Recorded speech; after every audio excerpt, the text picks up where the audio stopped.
India के अंदर जो मुस्लिम कम्युनिटी है उसकी फाइनेंशियल कंडीशन इतनी खराब है और जो लैंड है वो भी मुस्लिम्स के पास बहुत कम है, लेकिन वक्फ प्रॉपर्टी का जो लैंड है वो बहुत तेजी से बढ़ रहा है। तो जब बात बहुत ज्यादा बढ़ जाती है तो साल 1905 में गवर्नमेंट क्या करती है कि जस्टिस राजेंद्र सच्चर को टास्क देती है कि आप एक रिपोर्ट तैयार करो, वक्फ और मुस्लिम्स की जो एक्चुअल कंडीशन है इंडिया के अंदर उसके ऊपर आप एक रिपोर्ट बनाओ, ताकि डेटा के बेसिस पे पता चल सके कि दिक्कत कहाँ पे है। तो सर्चर कमेटी बनती है। इसमें और भी बहुत सारी चीजें थी माइनॉरिटी के स्टेटस को लेकर इंडिया के अंदर, लेकिन मैं सिर्फ वक्फ के बारे में बताऊंगा। तो सच्चर कमेटी ने क्या किया कि इंडिया के अंदर जितनी भी अलग अलग स्टेट के वक्फ बोर्ड थे उनसे कहा कि जो भी रेवेन्यू प्रॉपर्टी से आ रहा है या जहाँ जहाँ आप सर्वे कर रहे हो, प्रॉपर्टी क्लेम कर रहे हो, एक एक चीज का पहले तो आप डेटा शेयर करो। और जब सच्चर कमेटी ने डेटा मांगा, कई स्टेट के वक्फ बोर्ड ने तो अपनी सर्वे का डेटा ही अपडेट नहीं कर रखा था, तो उनके पास कोई रिकॉर्ड ही नहीं था। कई ऐसे भी छोटे स्टेट थे जहाँ पर किसी भी तरह का डेटा मेंटेन नहीं हो रहा था, लेकिन जैसे तैसे करके ये सारी डिटेल इकट्ठा करके करीब 1 साल के बाद 17 नवंबर 2006 को सच्चर कमेटी अपनी रिपोर्ट सबमिट करती है, जिसमें काफी चौंकाने वाली बातें सामने आती हैं, जिससे गैस किया जा सकता है कि वक्फ बोर्ड में कुछ ना कुछ तो गड़बड़ी चल रही है। रिपोर्ट में आया कि उस पर्टिकुलर टाइम पे वक्फ के पास 4.9 लाख रजिस्टर्ड प्रॉपर्टी है, जिनको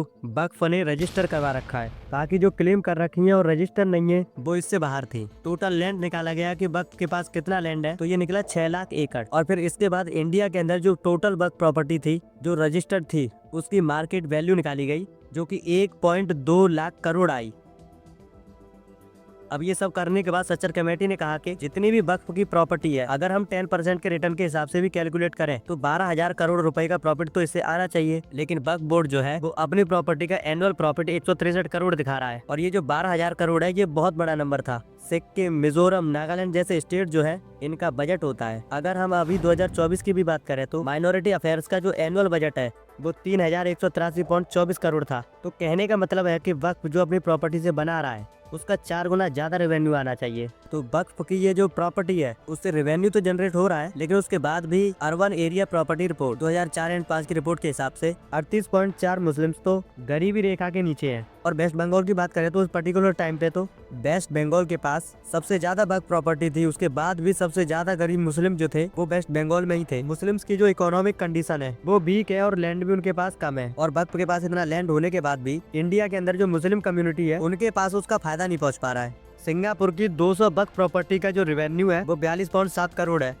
इंडिया की 4.9 लाख वक्फ प्रॉपर्टी का जो रेवेन्यू है वो 163 करोड़ है। ये बहुत ज्यादा डिफरेंस है। इसका मतलब है कि मिसमैनेजमेंट है इंडिया के अंदर। सिंगापुर वालों ने वक्फ को लेके एक सुकुक मुश्रकाहा का सिस्टम डेवलप किया था और इस्लामिक बॉन्ड्स बना के इन्वेस्टर का भी पैसा लगाया। मलेशिया और इंडोनेशिया इस तिब्बत सिस्टम लेके आए, जिससे बहुत ज्यादा उन्होंने रेवेन्यू बनाया। लेकिन इंडिया के अंदर वक्फ बोर्ड में करप्शन, नेताओं की मनमानी और आउटडेटेड सिस्टम की वजह से रेवेन्यू में बहुत ज्यादा डिफरेंस है। अब इस चीज के ऊपर वक्फ बोर्ड जो है उसका कहना था, देखिए वक्फ प्रॉपर्टी तो बहुत सारी है, ऑन रिकॉर्ड बहुत सारी है, लेकिन एक्चुअल में वक्फ प्रॉपर्टी के ऊपर इलीगल कब्जा जो है वो बहुत ज्यादा बढ़ गया है। लैंड माफिया पॉलिटिशियंस ने अपने हिसाब से इस प्रॉपर्टीज को ऐसा किया है कि वक्फ की प्रॉपर्टी को बहुत नुकसान हो रहा है। वक्फ बोर्ड ने कहा कि जो भी गवर्नमेंट आती है वो अपने बंदे घुसा देती है और लैंड से फायदा बनाती है, और हमारी इसमें चलती नहीं है। जैसे इसमें कहा इन्होंने कि गवर्नमेंट ने अपने फायदे के चक्कर में शिलोंग का जो वक्फ बोर्ड था वहाँ का जो सीईओ था एक 10th फेल को जबरदस्ती बिना मर्जी के वक्फ बोर्ड का सीईओ बना दिया। इंडिया टुडे ने एक स्ट्रिंग ऑपरेशन किया था।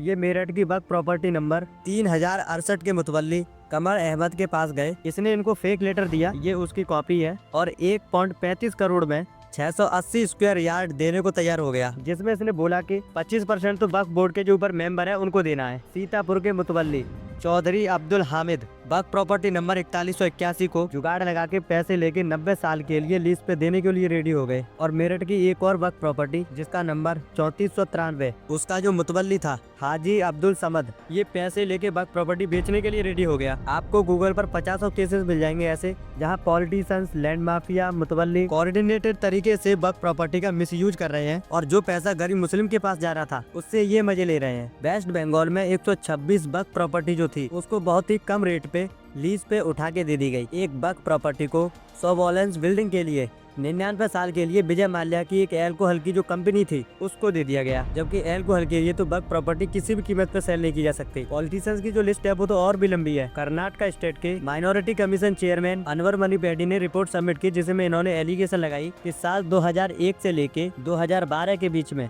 पॉलिटिशियंस और लैंड माफिया ने 27,000 एकड़ वक्फ की जो जमीन थी वो बहुत ही सस्ते में दे दी। और ये जो पूरा स्कैम था इसका एस्टीमेट 2 लाख करोड़ बताया है, जिसमें इन्होंने डायरेक्ट नाम लिया रहमान खान, जफर शरीफ, तनवीर सेठ, कमरुल इस्लाम, खनीज फातिमा, एन.ए. हैरिस, CM इब्राहिम और मल्लिका अर्जुन खड़गे तक का नाम लिया इसमें। TDP के चंद्रबाबू नायडू ने 1100 वक्फ लैंड को airport development authority of India को दे दिया, जो कि उन्हें ऐसा नहीं करना चाहिए था। ऐसे ही YSR रेड्डी ने भी दरगाह हुसैन शाह की 1634 एकड़ प्राइम वक्फ की जो लैंड थी, जिसकी कीमत लगभग 32,000 करोड़ थी, वो मल्टीनेशनल कंपनीज को उठा के दे दी थी। दिल्ली की जो जामा मस्जिद और फतेहपुरी मस्जिद के पास की जो वक्फ लैंड थी, वहाँ पे जो दुकानें थी उनको 1500 से 2000 रुपए के रेंट पे दिया गया, जबकि बताया जा रहा है कि 20,000 रुपए रेंट आराम से आना चाहिए। इसके लिए भी अहमद बुखारी और मौलाना मौजम अहमद इन पे इल्जाम लगाया। दिल्ली में बहुत सारी वक्फ प्रॉपर्टी ऐसी है जिनको 1 रुपए से 11 रुपए पर मंथ रेंट पे दे दिया गया है यूज करने के लिए।